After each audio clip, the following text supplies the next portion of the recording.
For decades, the SACP has chosen to influence power from within the ANC-led alliance rather than compete for it directly.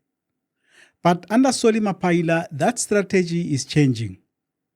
This is not just another alliance disagreement. It's a potential turning point.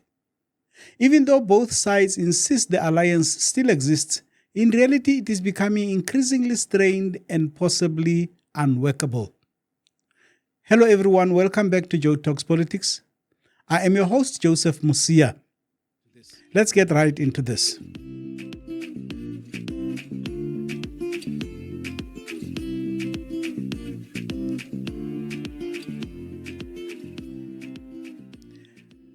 There are three main driving forces for the SACP's decision.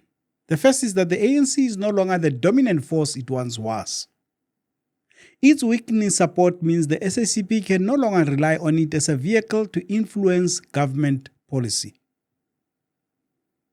The second is that the SACP has openly criticized the ANC's cooperation with parties like the DA, seeing it as a shift towards a neoliberal agenda. In fact, it sees this as selling out. The third is strategic repositioning. This move may not be about immediate victory. It may be about building an independent political identity for the long term. But there's an even more strategic layer here.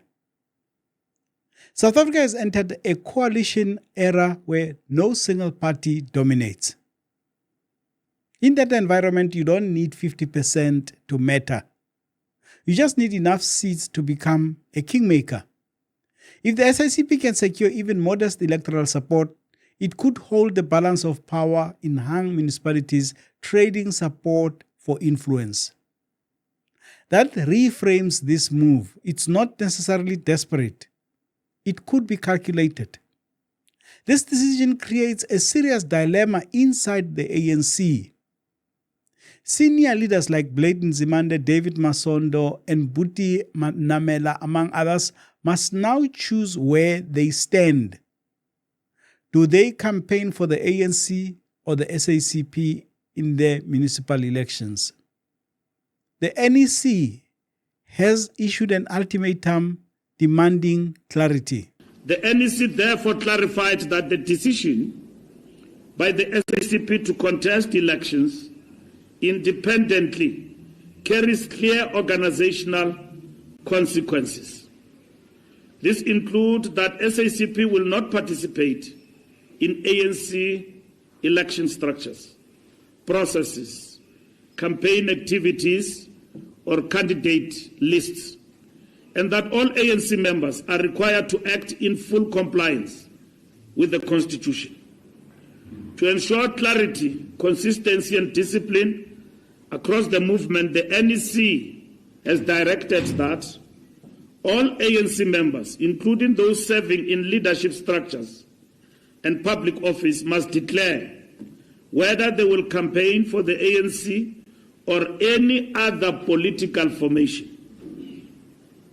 Failure to do so will be interpreted as a commitment to campaign for the ANC in accordance with oath of membership. Any conduct that undermines the ANC's electoral campaign will attract immediate organizational action to safeguard the integrity and cohesion of the movement. The Secretary General has been mandated to communicate this position as a directive to all structures and members of the organization, ensuring full organizational alignment as the ANC prepares for the upcoming electoral cycle. As we speak to you today, the date is what? It's the 23rd, is on Thursday, past 1. That letter is out to all members of the ANC. A communique has been written to the Communist Party, to COSATU and SANCO following on our bilateral engagements. We have written to all our provinces following our engagements on this particular matter. This communique is out to all our structures in relation to this decision. This decision is effective as of today. It will be reviewed after 10 days from now. The instruction is that this decision will be monitored from branch executive, regional executive, provincial executive. Members are required within these 10 days from today. They will be reminded again to report to the secretaries at the branch level about their intention. Should you decide to ignore this communication and you are found to be campaigning for any other political party outside the ANC, we will take steps to safeguard the constitution of the ANC.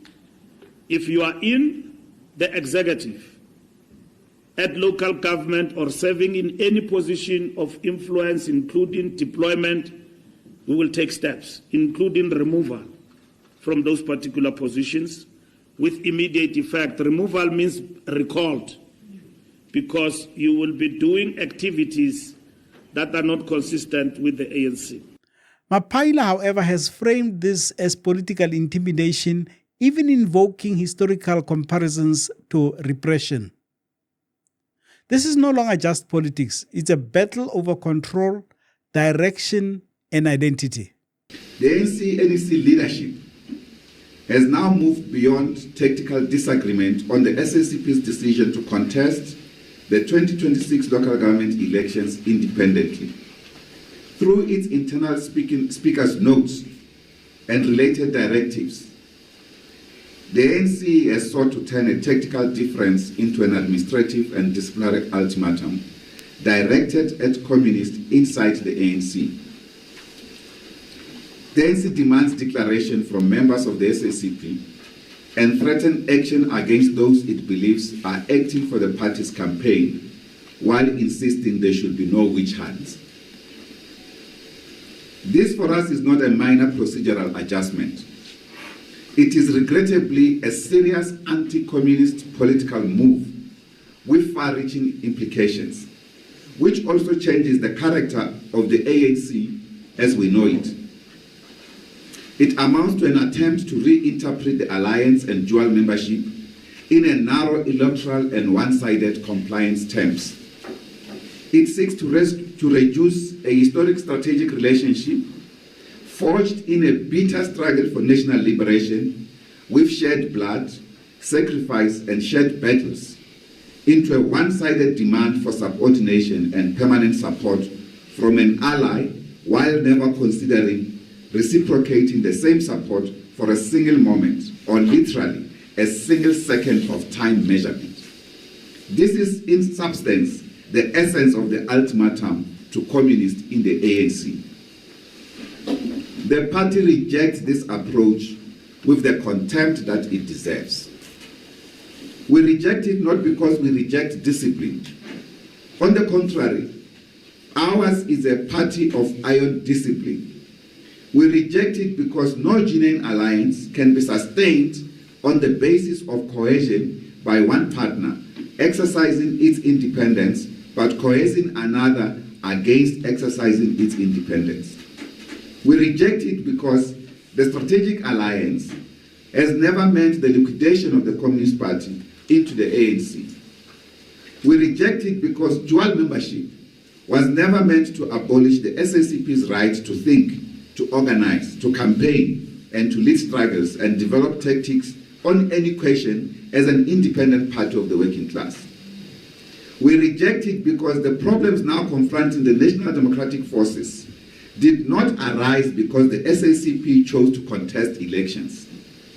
They arose from political deviations on the liberation agenda and radical economic changes required to make liberation tangible and meaningful to the masses, and prevarication on the common ownership of land and the wealth beneath it, and a deeper crisis in the movement. Mass disillusionment, declining voter turnout, neoliberal drift by the government, and control of the economy and economic policy by monopoly capital and foreign forces including and especially the Harvard Group, that have just recently imposed an economic policy on our movement. Equally, corruption, patronage, factionalism, and the marginalization of working class solutions in major policy questions, even where these are agreed in the Common Alliance manifestos. No amount of administrative enforcement can resolve a political crisis whose roots lie in the lived reality of the people. So the SACP's position remains clear. We therefore reaffirms clearly and without ambiguity our decision to contest 2026 local government elections directly under our own banner shall continue. We will implement it without fear. The SACP is a part of experience that survived a ban under the Suppression of Communism Act imposed by the apartheid regime in 1950. We're the first organization to be banned in this country by the regime of Verwoerd. We're still here. We will be here for the next 105 years. No aspect of such a ban or anything similar, however it is branded under our hard-won democratic dispensation, can succeed in instilling fear in the SACP. But here's where things get uncomfortable for the SACP. So far, its independent electoral record is weak. In municipal by-elections, it has struggled to demonstrate meaningful support. That raises a critical question. Is there real voter demand for the SACP as a standalone party, or is this political overreach? And how is the SACP going to differentiate itself to the voters? Many of its leaders were part of the faction that gave us what has become known as the 9 wasted years. Figures like Nzimande were strong backers of Jacob Zuma during periods widely associated with corruption and governance crisis. This creates what we call a credibility trap. Why should voters trust the SACP to deliver something different? This also fits into a broader historical pattern. Liberation movements across Africa often struggle to reinvent themselves after losing dominance.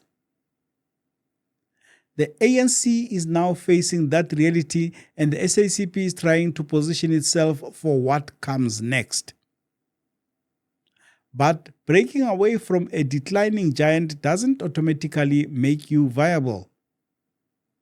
Ultimately, for the SACP, this is a high-risk gamble. If it performs poorly, it exposes its limited support and weakens its influence inside the alliance permanently. If it performs modestly, it could become strategically powerful in coalition politics.